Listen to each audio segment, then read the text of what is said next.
ఉన్న బంగారాన్ని విడిపించి ఆ రోజు ఆన్లైన్ రేటుకే మేము కొంటాం. Sharma gold company. పల్నాడు జిల్లా నగరేకల్లో డబుల్ మర్డర్ కేసులో మిస్టరీ వీడింది. ఈ 2 హత్యలు చేసింది వారి సిస్టర్ గా పోలీసులు నిర్ధారించారు.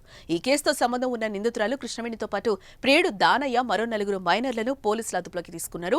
కృష్ణవేణితో పాటు ప్రియుడు దానయ్య మరో 4 మైనర్లను అరెస్టు చేసినట్లుగా డీఎస్పీ ఎం హనుమంతరావు తెలిపారు.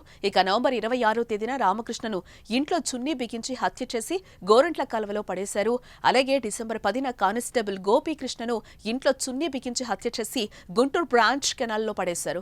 ఆస్తి కోసం తోడబుట్టిన వారిని దారుణంగా హత్య చేసి కాలువలో పడేసిన ఈ ఘటన ఆలస్యంగా వెలుగులోకి వచ్చింది.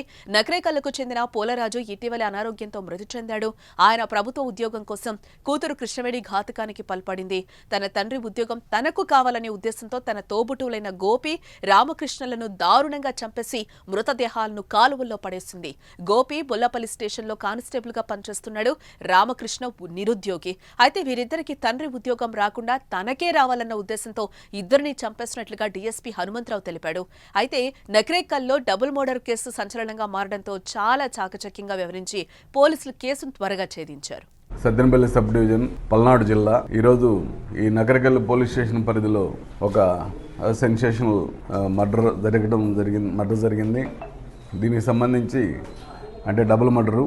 అయితే ఇది ఒక అక్క అంటే సొంత అక్కే అన్నని తమ్ముడిని చంపడం జరిగింది. చంపడానికి కారణం మేము ఇప్పటి వరకు ఇన్వెస్టిగేషన్ చేసిన దాని ప్రకారం ఎస్టాబ్లిష్ అయింది ఏంటంటే అక్యూజ్డ్ అండ్ డిసీజ్డ్ యొక్క నాన్న టీచర్గా పనిచేస్తూ రీసెంట్గా జనవరిలో చనిపోవడం జరిగింది. చనిపోయిన తర్వాత జనరల్గా వీళ్ళకి ఆశ కలిగింది రిటైర్మెంటు అదే డెత్ బెనిఫిట్స్, చనిపోయిన తర్వాత గవర్నమెంట్ ఎంప్లాయీకి వచ్చే బెనిఫిట్స్ సుమారు ఒక 60-70 లక్షల వరకు ఉన్నాయి అనేటువంటి